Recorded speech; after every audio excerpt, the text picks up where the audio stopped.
Et on revient maintenant sur cette histoire, une mère qui a pu récupérer sa fille de 2 ans, enlevée par son père, qui serait parti faire le djihad en Syrie. Cette maman est revenue en France la semaine dernière avec la petite. Elle témoigne de son combat aujourd'hui. Nous sommes en direct avec vous.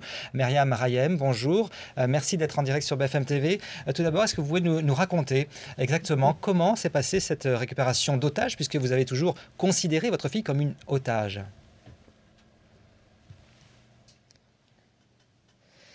Eh bien, écoutez, au départ, c'était un peu complexe, donc parce que les Turcs voulaient donc que Asia reparte avec son père et que moi je reparte toute seule en France.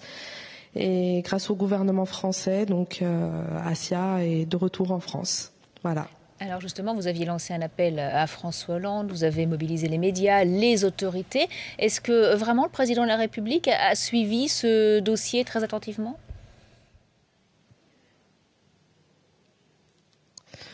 Alors oui, je pense que ceux qui ont suivi ce dossier très attentivement donc sont Madame Taubira, Monsieur Cazeneuve, Monsieur Valls. Donc ça c'est sûr. Après donc j'étais plutôt en contact avec eux. Et des contacts réguliers, quotidiens. Vous avez vraiment été soutenu par les autorités ? Alors j'ai été soutenue donc pour le rapatriement, oui, j'ai été soutenue donc pour la cause d'Asia, mais je suis allée de mon propre gré donc en Turquie. Est-ce que vous aviez noté que le père de votre fille s'était radicalisé? Est-ce que vous aviez des soupçons qu'il puisse un jour comme cela partir avec votre fille vers la Syrie? Alors il faut savoir que je me suis séparée de lui donc à cause de sa radicalisation, mais bien évidemment non, je ne m'attendais vraiment pas à ce qu'il enlève Asia et qu'il parte avec elle en Syrie. Est-ce qu'il a essayé de vous convaincre, même si vous étiez séparés, de le rejoindre en Syrie ou en Turquie? Oui, bien sûr. Donc il a essayé de me convaincre déjà premièrement que je vienne en Syrie. D'ailleurs, je pense que j'ai été assez punie par rapport à ça parce qu'un jour, il me faisait croire qu'elle était morte. Un jour, il me faisait croire comme quoi elle était victime d'un bombardement. Un jour, donc, elle était brièvement brûlée. Ça a été très compliqué. J'ai été aussi donc désistée de mon rôle de mère par le groupe Al-Nosra. Ça a été très compliqué pour moi. Tout ça parce que je ne voulais pas venir en Syrie.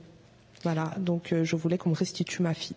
Alors, votre petite Asia a passé donc 8 mois en Syrie aux côtés de son père. Vous disiez que vous aviez des contacts. Comment est-ce qu'ils étaient établis, ces contacts?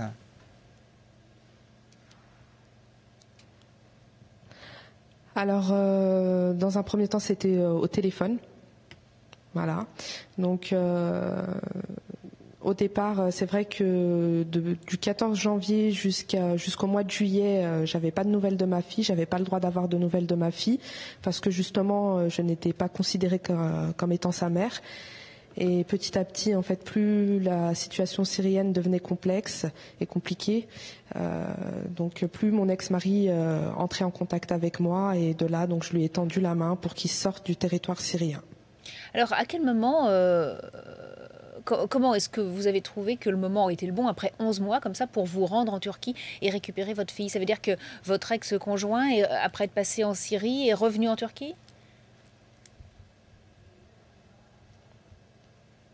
Alors il faut savoir que depuis 6 semaines, on travaillait sur la communication. Voilà, donc lui se confiait à moi en me disant que la situation était beaucoup trop dangereuse, de plus en plus dangereuse.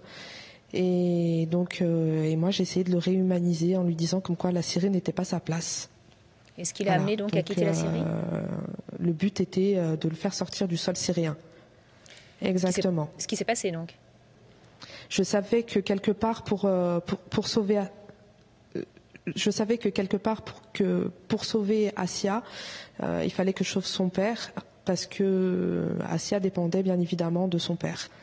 Alors votre fille a vécu cette expérience incroyable, vous ne l'avez pas vue depuis 11 mois, pendant 11 mois. Comment va-t-elle aujourd'hui? Est-ce que vous estimez qu'elle a des séquelles ou est-ce qu'elle va pouvoir oublier, entre guillemets, ce qui s'est passé?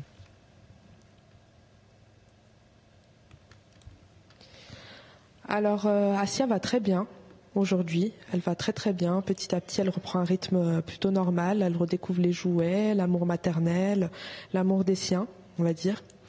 Après, elle est quelquefois apeurée Mais bien évidemment, vu comme elle n'a que 2 ans, elle ne peut pas exprimer ses peurs. Donc voilà, tout ce qu'elle dit, c'est qu'elle a peur quand elle entend un bruit ou quelque chose. Mais physiquement, elle va très très bien.